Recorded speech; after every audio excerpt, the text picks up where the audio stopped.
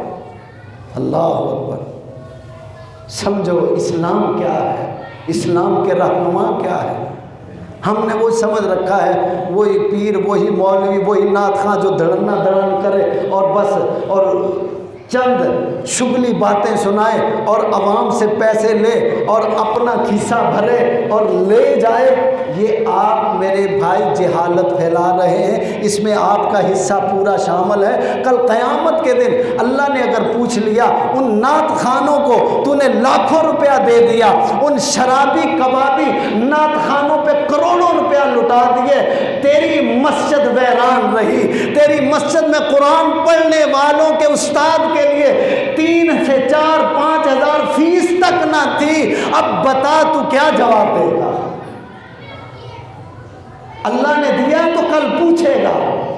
دل روتا ہے اسی مسجد میں جہاں آپ ہیں، آپ کے اندر وہ لوگ موجود ہوں گے جو شعبدہ باز مولویوں پہ، پیروں پہ، نعت خانوں پہ ہر سال لاکھوں روپیہ لٹاتے ہیں۔ تمہاری اسی مسجد میں 10,000 روپیہ کے لیے ہم مجبور ہیں ایک حافظ قرآن ہو جو عصر سے لے کے عشاء تک قرآن پڑھائے، ہم اسے 10,000 ہم نہیں دے سکتے۔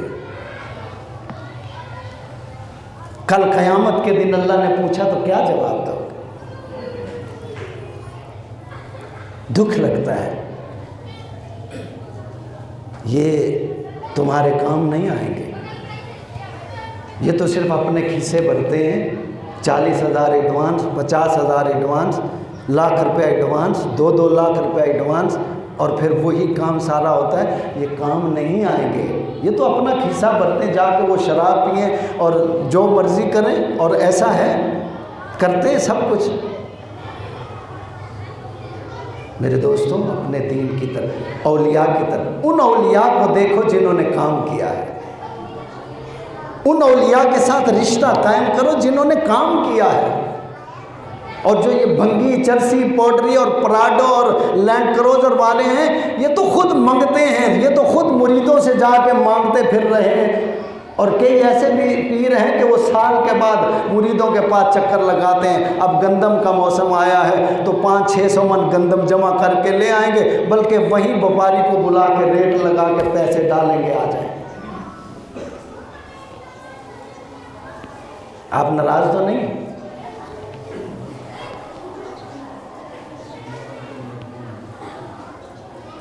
اللہ کے لیے کچھ نہ کچھ کرو، میرے لیے نہیں، اپنی زندگی سنوارنے کے لیے، اپنی آخرت کو سنوارنے کے لیے، اپنے دین۔ کل قیامت کا دن ہو، ضروری نہیں آپ یہاں نہیں، جہاں آپ کے محلے میں، جہاں قریب مسجد ہے، جہاں بھی قرآن کی، دین کی تعلیم ہو رہی ہے، اپنا حصہ ذہن میں رکھ لو۔ اللہ تعالیٰ مجھے مہینے میں اتنے پیسے دیتا ہے تو یا اللہ ہر مہینے تیرا حصہ میں دے دیا کروں۔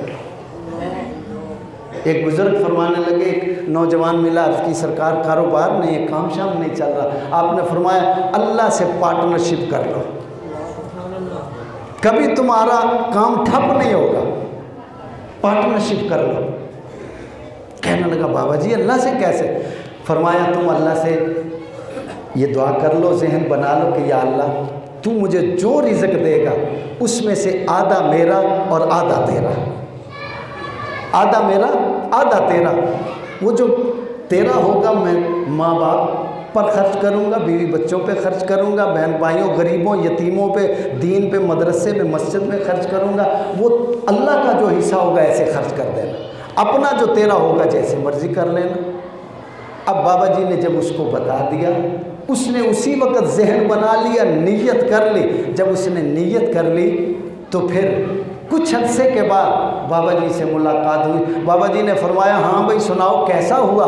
عرض کرنے لگا سرکار جب سے رب کو پارٹنرشپ پہ رکھا ہے کبھی کمی نہیں آئی ہے، ادھر دیتا ہوں ادھر ڈبل آ جاتا ہے، ادھر 10,000 دیتا ہوں 20 آ جاتا ہے، 50 دیتا ہوں لاکھ آ جاتا ہے۔ بابا جی کبھی فرمایا وہ پارٹنر ہی ایسا ہے، وہ اپنے ساتھ والے کو کمی آنے ہی نہیں دیتا ہے۔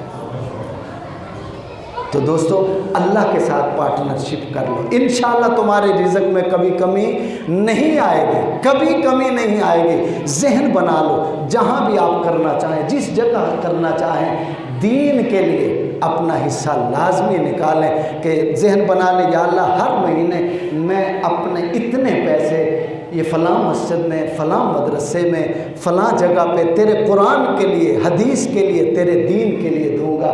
انشاءاللہ اگر زندگی میں کمی آ جائے، جب تک میں زندہ ہوں آپ کا ہاتھ میرا گریبان ہوگا۔ دعا کریں اللہ تعالیٰ ہمیں عمل کی توفیق عطا فرمائے۔ آئندہ جمعے اس سے آگے عرض کریں گے۔ آمین وآخر دعوانا۔